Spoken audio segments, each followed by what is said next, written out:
الحمدللہ رب العالمین والصلاة والسلام علی محمد الامین اعوذ باللہ من الشیطان الرجیم بسم اللہ الرحمن الرحیم۔ خواتین و حضرات، ہم میزان حصہ دوم میں قانون معیشت کا مطالعہ کر رہے ہیں۔ یہ اس حصے کا چوتھا باب ہے۔ اس سے پہلے اکل الاموال بالباطل کی بحث ہوئی۔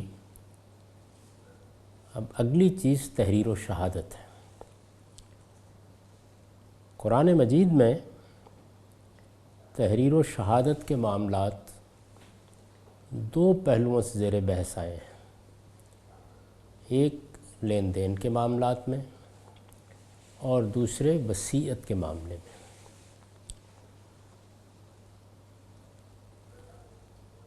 پہلا معاملہ لین دین کا ہے۔ اس کے لیے سورہ بقرہ کی آیات 282 283 سر عنوان ہے۔ آیات یہ ہے: یا ایھا الذین آمنوا اذا تداینتم بدین الی اجل مسمی فاکتبوہ ولیکتب بینکم کاتب بالعدل ولا یأب کاتب ان یکتب کما علمہ اللہ فلیکتب ولیملل الذی علیہ الحق ولیتق اللہ ربہ ولا یبخس منہ شیئا فإن كان الذي عليه الحق سفيا أو ضعيفا أو لا يستطيع أن يمل هو فليملل وليه بالعدل واستشهدوا شهيدين من رجالكم فإن لم يكونا رجلين فرجل وامرأتان ممن ترضون من الشهداء أن تضل إحداهما فتذكر إحداهما الأخرى ولا يأب الشهداء إذا ما دعوا ولا تسموا أن تكتبوه صغيرا أو كبيرا إلى أجله ذلكم أقسط عند الله وأقوم للشهادة وأدنى ألا ترتابوا إلا أن تكون تجارة حاضرة تديرونها بينكم فليس عليكم جناح ألا تكتبوا وأشهدوا إذا تبايعتم ولا یضار کاتب ولا شہید وإن تفعلوا فإنه فسوق بكم واتقوا الله ويعلمكم الله والله بكل شيء عليم وإن كنتم على سفر ولم تجدوا كاتبا فرهان مقبوضا فإن أمن بعضكم بعضا فليؤد الذي اؤتمن أمانته وليتق الله ربه ولا تكتموا الشهادة ومن يكتمها فإنه آثم قلبه والله بما تعملون عليم۔ ایمان والو، جب تم کسی مقرر مدت کے لیے ادھار کا لین دین کرو تو اسے لکھ لو، اور چاہیے کہ اس کو تمہارے درمیان کوئی لکھنے والا انصاف کے ساتھ لکھے، اور جسے لکھنا آتا ہو وہ لکھنے سے انکار نہ کرے، بلکہ جس طرح اللہ نے اسے سکھایا وہ بھی دوسروں کے لیے لکھ دے، اور یہ دستاویز اسے لکھوانی چاہیے جس پر حق عائد ہوتا ہے، اور وہ اللہ اپنے پروردگار سے ڈرے اور اس میں کوئی کمی نہ کرے۔ پھر اگر وہ شخص جس پر حق عائد ہوتا ہے نادان یا ضعیف ہو یا لکھوا نہ سکتا ہو تو اس کے ولی کو چاہیے کہ وہ انصاف کے ساتھ لکھوا دے، اور تم اس پر اپنے مردوں میں سے 2 آدمیوں کی گواہی کرا لو، اور اگر 2 مرد نہ ہوں تو 1 مرد اور 2 عورتیں ہوں تمہارے پسندیدہ گواہوں میں سے۔ 2 عورتیں اس لیے کہ اگر ایک الجھے تو دوسری یاد دلا دے، اور یہ گواہ جب بلائے جائیں تو انہیں انکار نہیں کرنا چاہیے، اور معاملہ چھوٹا ہو یا بڑا اس کے وعدے تک اسے لکھنے میں تساہل نہ کرو۔ اللہ کے نزدیک یہ طریقہ زیادہ مبنی بر انصاف ہے، گواہی کو زیادہ درست رکھنے والا ہے، اور اس سے تمہارے شبوں میں پڑنے کا امکان کم ہو جاتا ہے۔ ہاں، اگر معاملہ روبرو اور دستگردہ نوعیت کا ہو تب اس کے نہ لکھنے میں کوئی حرج نہیں ہے۔ اور سودا کرتے وقت بھی گواہ بنا لیا کرو، اور متنبہ رہو کہ لکھنے والے یا گواہی دینے والے کو کوئی نقصان نہ پہنچایا جائے، اور اگر تم ایسا کرو گے تو یہ وہ گناہ ہے جو تمہارے ساتھ چپک جائے گا۔ اور اللہ سے ڈرتے رہو، اور اس بات کو سمجھو کہ اللہ تمہیں تعلیم دے رہا ہے، اور اللہ ہر چیز سے واقف ہے۔ اور اگر تم سفر میں ہو اور کوئی لکھنے والا نہ ملے تو قرض کا معاملہ رہن قبضہ کرانے کی صورت میں بھی ہو سکتا ہے۔ پھر اگر ایک دوسرے پر بھروسے کی صورت نکل آئے تو جس کے پاس رہن کی ہوئی چیز امانت رکھی گئی ہو وہ یہ امانت واپس کر دے، اور اللہ اپنے پروردگار سے ڈرتا رہے، اور اس معاملے پر گواہی کرا لے، اور گواہی جس صورت میں بھی ہو اس کو ہرگز نہ چھپاؤ، اور یاد رکھو کہ جو اسے چھپائے گا اس کا دل گناہ گار ہوگا، اور یاد رکھو کہ جو کچھ تم کرتے ہو اللہ اسے جانتا ہے۔ یہ سورہ بقرہ کی آیات کا سادہ ترجمہ ہے۔ اس آیت میں مسلمانوں کو نزاعات سے بچنے کے لیے لین دین، قرض اور اس طرح کے دوسرے مالی معاملات میں تحریر و شہادت کے اہتمام کی ہدایت کی گئی۔ یہاں یہ بات رک کر سمجھ لیجئے کہ دین کے کسی حکم کو بھی دیکھتے وقت سب سے پہلے اس چیز کی طرف توجہ کرنی چاہیے کہ دین کا مقصد تزکیہ ہے، یعنی وہ ایک مسلمان کی حیثیت سے میری انفرادی زندگی کو بھی پاکیزہ دیکھنا چاہتا ہے اور میری اجتماعی زندگی کو بھی پاکیزہ دیکھنا چاہتا ہے۔ اب اگر میں دوسروں کے ساتھ روز جھگڑوں میں الجھا ہوا ہوں، میری مقدمے بازی چل رہی ہے، تو یہ چیز دل کی آلودگی کا باعث بن جاتی ہے۔ اس میں پیشیاں بھگتی جاتی ہے، ہم وکیلوں کے پاس جاتے ہیں، پھر وہ جھوٹ سچ سکھانا شروع کر دیتے ہیں۔ یہ معمولی بات نہیں ہے۔ چنانچہ اللہ تعالیٰ نے ہماری ہدایت کے لیے، ہماری بہتری کے لیے، ہمیں نزاعات سے بچانے کے لیے اپنی کتاب میں اور اپنی شریعت میں اس چیز کی ہدایت فرمائی ہے کہ قرض اور لین دین کے معاملات، اس لیے کہ سب سے بڑھ کر یہی معاملات ہوتے ہیں جن میں جھگڑے دراتے ہیں۔ تحریر کی بھی ضرورت ہے اور شہادت کی بھی ضرورت ہے۔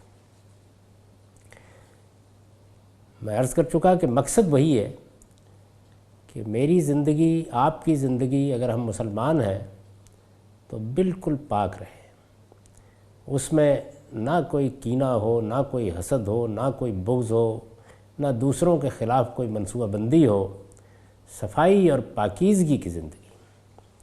اس کے لیے یہ ضروری ہے۔ وہ لوگ جو دین کے اس مقصد کو نہیں سمجھتے اور ان کا خیال ہوتا ہے کہ دین کوئی عالمی نظم قائم کرنے کے لیے آیا ہے، وہ جب یہ دیکھتے ہیں کہ قرآن جیسی کتاب میں اس چھوٹے سے مسئلے کو موضوع بنا لیا گیا ہے، یہ مسئلہ دین کے مقصد کے لحاظ سے چھوٹا نہیں ہے، بہت بڑا مسئلہ ہے۔ اس لیے کہ اگر آپ دیکھیں تو جتنے جھگڑے لوگوں کے درمیان پیدا ہوتے ہیں وہ زیادہ تر یہی ہوتے ہیں، یعنی ہر آدمی دوسرے کو قتل کرنے کے لیے نکل کھڑا ہوتا۔ یہی مالی معاملات، لین دین، سودے، بازار، یہی ہے جو جھگڑوں کا باعث بنتے ہیں۔ ابھی بھی جا کے آپ عدالتوں میں دیکھیے تو دیوانی مقدمات کی بھرمار ہوتی ہے۔ اس کی وجہ یہی ہے کہ جس وقت ہم یہ معاملات کرتے ہیں تو اس کے لیے ضروری اہتمام نہیں کرتے۔ چنانچہ میں نے لکھا ہے کہ اس آیت میں مسلمانوں کے نزاعات سے بچنے کے لیے لین دین، قرض اور اس طرح کے دوسرے مالی معاملات میں تحریر و شہادت کے اہتمام کی ہدایت کی گئی ہے۔ اس کے احکام کا جو خلاصہ استاذ امام امین احسن اصلاحی نے اپنی تفسیر تدبر قرآن میں بیان فرمایا ہے، تفہیم مدعا کے لیے وہ ہم انہی کے الفاظ میں یہاں نقل کر دیتے ہیں۔ تدبر قرآن میں استاذ امام نے خلاصہ کر دیا۔ یہ ہدایات ہیں، ان میں کوئی ایسی چیز نہیں ہے کہ جس پر بحث کی ضرورت ہو سوائے ایک مردوں اور عورتوں کی شہادت کے معاملے کے۔ اس پر ہم تفصیل سے گفتگو کریں گے، باقی صرف احکام کو دیکھ لینا چاہیے اور اس مقصد کو سامنے رکھ کے دیکھنا چاہیے جس کی طرف میں نے توجہ دلائی ہے۔ استاد امام لکھتے ہیں جب کوئی قرض کا لین دین ایک خاص مدت تک کے لیے ہو تو اس کی دستاویز لکھ لی جائے. یعنی پہلی ہدایت یہ ہے جب کوئی قرض کا لین دین ایک خاص مدت تک کے لیے ہو. یعنی مطلب یہ ہے کہ ایک تو یہ کہ میں نے صبح آپ سے 10 روپے پکڑے کہ بھائی ابھی دیتا ہوں، اس کی نوعیت الگ ہے. اس کو آگے بیان کر دیا ہے کہ دستگردہ نوعیت کے معاملات میں یہ ضروری نہیں ہوتا، لیکن ایک خاص مدت کے لیے لین دین ہو رہا ہے، کہیں جانا ہے، کہیں آنا ہے، کچھ وقت کے بعد اس طرح کے معاملات ہونے ہیں. یہ جب مدت پیدا ہو جاتی ہے تو اس میں شیطان کے لیے دراندازی کے بڑے مواقع ہوتے ہیں. تو ارشاد فرمایا کہ اس کی دستاویز لکھ لی جائے. دوسری چیز کیا ہے؟ یہ دستاویز دونوں پارٹیوں کی موجودگی میں کوئی لکھنے والا انصاف کے ساتھ لکھے، اس میں کوئی دغل فصل نہ کرے. ہمارے عام طور پر تو یہ لفظ دغل فصل ہے، لیکن بعض علاقوں میں یہ اس طرح بھی بولا جاتا ہے. یہ دستاویز دونوں پارٹیوں کی موجودگی میں کوئی لکھنے والا انصاف کے ساتھ لکھے، اس میں کوئی دغل فصل نہ کرے. یعنی کوئی دھوکہ دینا، کوئی چالاکی کرنا، کوئی ایسی تدبیر کرنا کہ اس سے نقصان پہنچ جائے، یہ نہ کرے. اور جس کو لکھنے کا سلیقہ ہو اس کو چاہیے کہ وہ اس خدمت سے انکار نہ کرے. لکھنے کا سلیقہ اللہ کی ایک نعمت ہے. اس نعمت کا شکر یہ ہے کہ آدمی ضرورت پڑنے پر لوگوں کے کام آئے.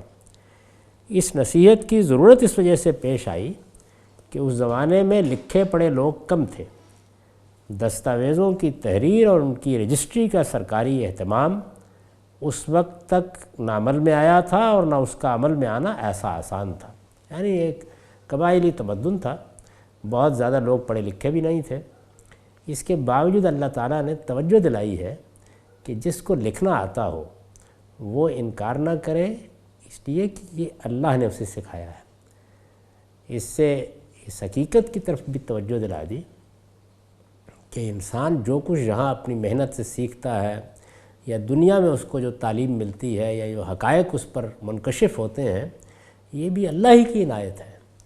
اور اس میں صرف اتنا فرق پڑتا ہے کہ وہ چیز جو میرے اندر بالقوہ رکھی گئی ہے اس کے اظہار کے ذرائع بظاہر گرد و پیش میں ہوتے ہیں. کسی استاد نے پڑھا دیا ہے، کوئی اچھا ماحول مل گیا ہے، لیکن یہ ممکن نہیں تھا اگر میرے اندر اللہ تعالیٰ نے اس کی صلاحیت نہ رکھی ہوتی اور اس کے مواقع میرے لیے وہ پروردگار پیدا نہ کرتا. یہ لکھنا پڑھنا ہم کسی بیل اور بھینس کو نہیں سکھا سکے. دستاویز کے لکھوانے کی ذمہ داری قرض لینے والے پر ہوگی، اس لیے کہ اس کو ادا کرنا ہے. تو ایسا نہ ہو کہ کوئی اس نوعیت کی بات لکھ دی جائے جو کل اس کے لیے پریشانی کا باعث بنے. وہ دستاویز میں اعتراف کرے گا کہ میں فلاں بن فلاں کا اتنے کا قرض دار ہوں، اور لکھنے والے کی طرح اس پر بھی یہ ذمہ داری ہے کہ اس اعتراف میں تقوی کو ملحوظ رکھے اور ہرگز صاحب حق کے حق میں کسی قسم کی کمی کرنے کی کوشش نہ کرے. یہ ہدایت بھی اس لیے دی ہے کہ زیادہ تر لوگ پڑھے لکھے نہیں تھے، تو ممکن ہے کہ کوئی آدمی دستاویز لکھواتے وقت دوسرے کے ساتھ کوئی دھوکہ کر لے. اب یہ صورت اس طرح کی نہیں رہی، زیادہ لوگ پڑھے لکھے ہوتے ہیں، لیکن اس وقت اس ہدایت کی ضرورت تھی. اگر یہ شخص کم عقل ہو یا ضعیف ہو یا دستاویز وغیرہ لکھنے لکھانے کی صلاحیت نہ رکھتا ہو تو جو اس کا ولی ہو یا وکیل ہو وہ اس کا قائم مقام ہو کر انصاف اور سچائی کے ساتھ دستاویز لکھوائے. یہ جتنی چیزیں بھی آپ دیکھ رہے ہیں ان میں ایک طرف تو وہ اصولی چیز ہے کہ تمہیں نزاعت سے بچنا ہے، تمہیں اپنے آپ کو پاکیزہ رکھنا ہے، تمہارے ہاں جھگڑے نہیں ہونے چاہیے. جھگڑے ہوں گے تو پھر وہ ساری آفات در آئیں گی جن سے انسان کا نفس آلودہ ہوتا ہے. پھر بغض ہوگا، پھر کینہ ہوگا، پھر دشمنیاں ہوں گی، پھر ایک دوسرے کو نقصان پہنچانے کے منصوبے بنیں گے، پھر جھوٹ، بددیانتی اور معلوم نہیں کیا کہ کچھ اس میں آ جائے گا. تو اصل مقصود جو ہے وہ یہ ہے اور اصولی ہدایت اس کے لیے ہے. لیکن تمام ہدایات میں آپ یہ دیکھ لیجئے کہ اس وقت کی صورتحال کا لحاظ رکھ کے ہدایت دی جا رہی ہے. یعنی اگر میں اس کو بیان کروں تو میں یہ کہوں گا کہ اس میں دو چیزیں آپ کو بالکل ساتھ ساتھ ملیں گی. یعنی ایک یہ ہے کہ وہ اصول اور ضابطہ کیا ہے جو ابدی حیثیت رکھتا ہے، وہ ہدایت کیا ہے، اور دوسرے یہ کہ اس کے وہ لوازم کیا ہیں جو وقت نے پیدا کر دیے ہیں. یہ چیز ملحوظ رکھیے، آگے بعض چیزوں کو سمجھنے میں اس سے آسانی ہوگی. یعنی میں جس چیز طرف اشارہ کر رہا ہوں وہ یہ ہے کہ مثال کے طور پر یہ کہنا کہ لکھنے والا ڈھونڈا جائے، یہ کہ لکھنے والا انکار نہ کرے، یا یہ بات کہ لکھوانے والے کی ذمہ داری ہے کہ وہ ان چیزوں کا خیال رکھے. ظاہر ہے کہ لوگ کم پڑھے لکھے ہیں، پڑھا لکھا کوئی آدمی شاذ ملتا ہے، حالات ایسے ہیں کہ جن کے اندر ان ساری تدابیر کی ضرورت ہے. تو یہ چیزیں ہیں جو اس ماحول نے، اس وقت کی ضرورت نے پیدا کرتی ہیں. ایسا ہوتا ہے بعض اوقات کہ اللہ تعالیٰ اپنی شریعت کا کوئی حکم بیان کر رہے ہوتے ہیں تو اس میں اصول کے ساتھ وہ چیزیں بھی شامل ہو جاتی ہیں جن کا تعلق اس کے طریقہ کار سے ہوتا ہے، اور وہ سرتسر وقت کے حالات کے لحاظ سے ہوتی ہیں. یعنی اصول اور اس کے اطلاقی پہلو بعض اوقات ساتھ ساتھ چل رہے ہوتے ہیں. چنانچہ ایک فقیہ شخص کا کام یہ ہے کہ وہ ان کو الگ الگ سمجھے اور یہ جانے کہ اس میں کیا چیز ابدی ہے اور کیا چیز ہے کہ جو ان حالات کی وجہ سے ناگزیر ہے کہ کہی جائے. یہ میں توجہ دلا رہا ہوں اس جانب. قرآن مجید میں جب بھی کوئی حکم اصول سے اوپر اٹھ کر اس طرح بیان کیا جاتا ہے تو دونوں چیزیں ساتھ ساتھ شامل ہو جاتی ہیں، اور یہی چیز احادیث میں ہوتی ہے کیونکہ وہ تو ہے ہی سرتسر اطلاقی.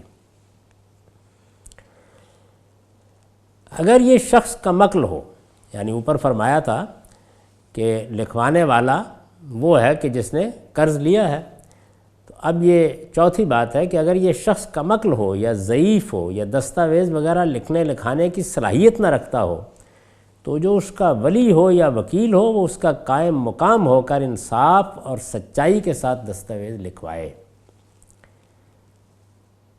اس پر دو مردوں کی گواہی ثبت ہوگی.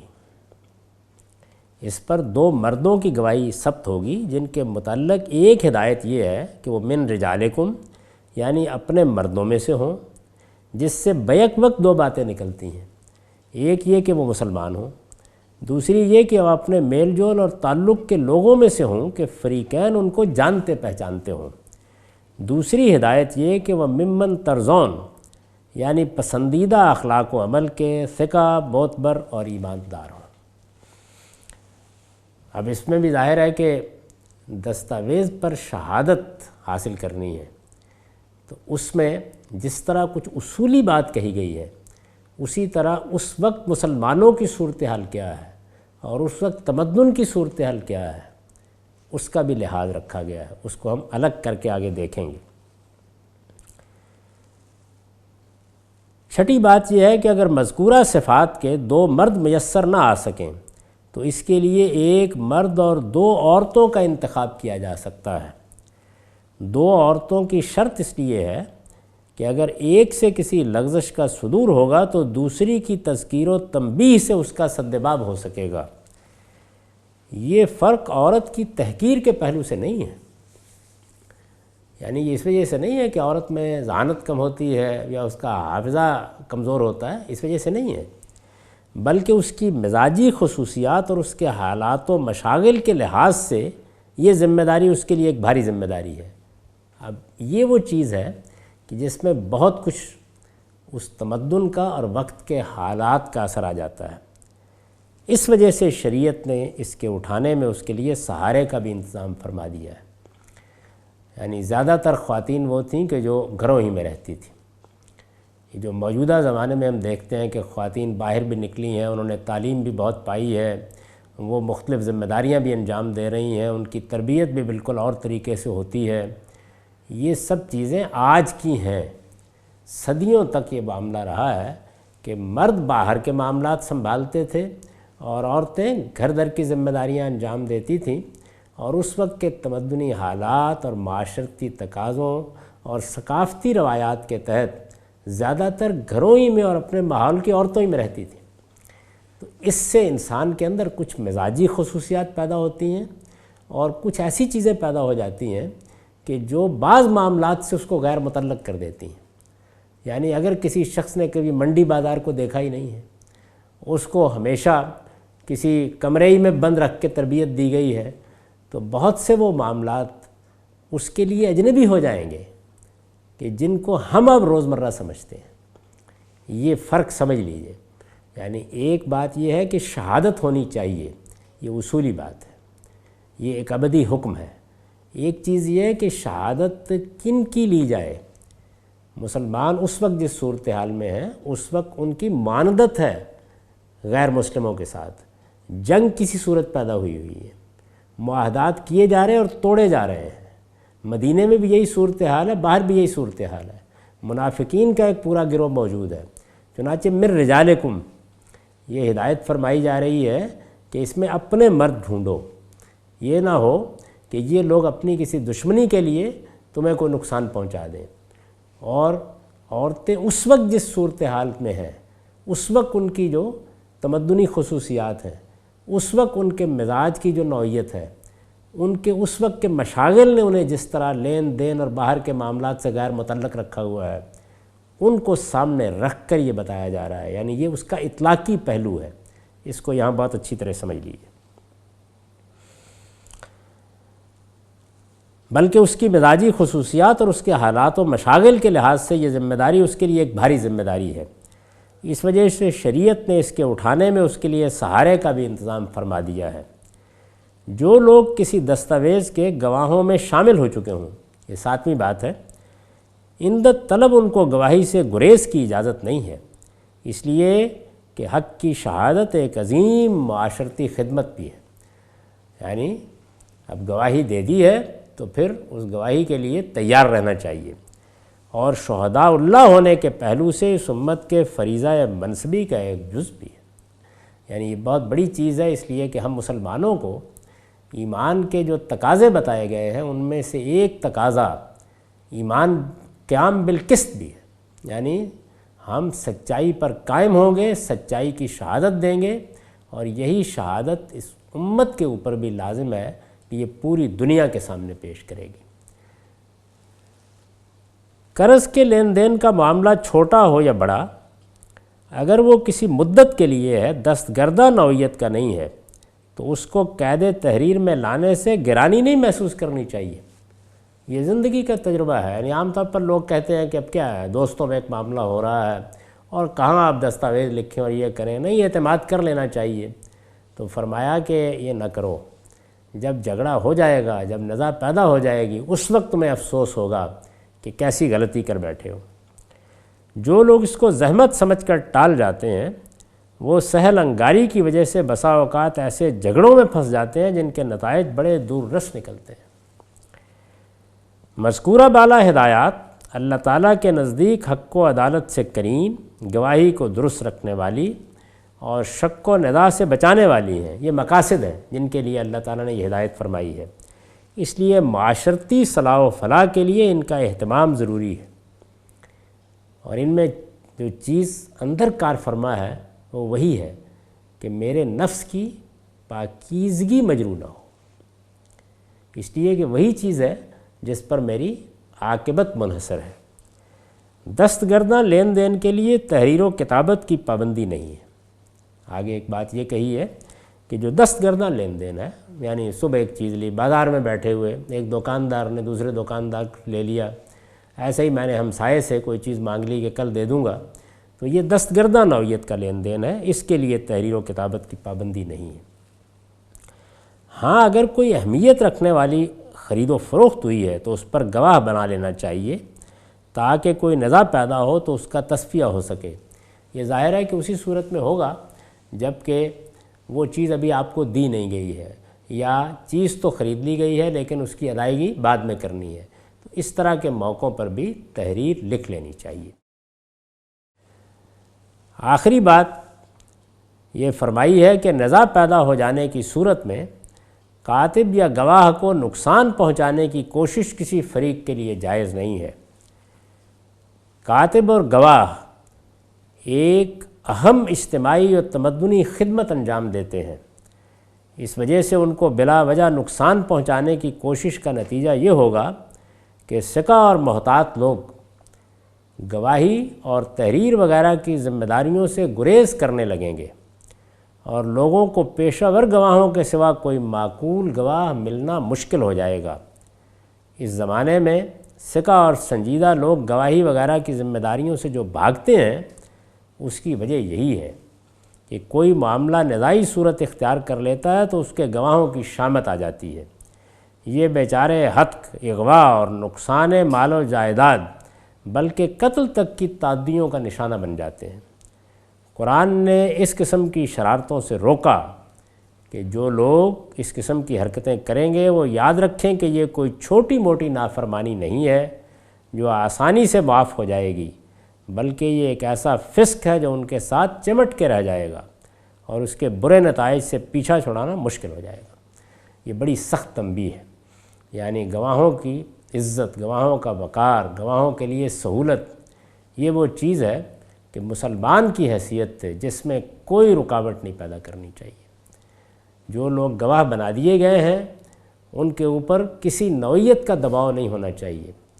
وہ جو گواہی دینا چاہتے ہیں وہ پورے یقین کے ساتھ دیں، پوری سچائی کے ساتھ دیں، اور جو گرد و پیش کے لوگ ہیں ان کو بھی چاہیے کہ وہ اس معاملے میں اس دن کو یاد رکھیں جس دن خدا کے سامنے پیش ہونا ہے، کیونکہ قرآن نے یہاں یہ بتا دیا ہے کہ یہ معمولی معاملہ نہیں ہے۔ اگر تم نے اس طرح کی کوئی حرکت کرنے کی کوشش کی تو یہ وہ گناہ ہے جو چمٹ کے رہ جائے گا۔ چمٹ کے رہ جائے گا مطلب یہ ہے کہ اس سے پیچھا چھڑانا آسان نہیں ہوگا، یہ احاطہ کر لے گا اور ہو سکتا ہے کہ جہنم تک پہنچا دے۔ تو یہ احکام کا خلاصہ ہے۔ اب اس میں جو اہم چیزیں ہیں ان پر ہم اگلی نشست میں گفتگو کریں گے۔ اقول قولی ھذا واستغفر اللہ لی ولکم ولسائر المسلمین۔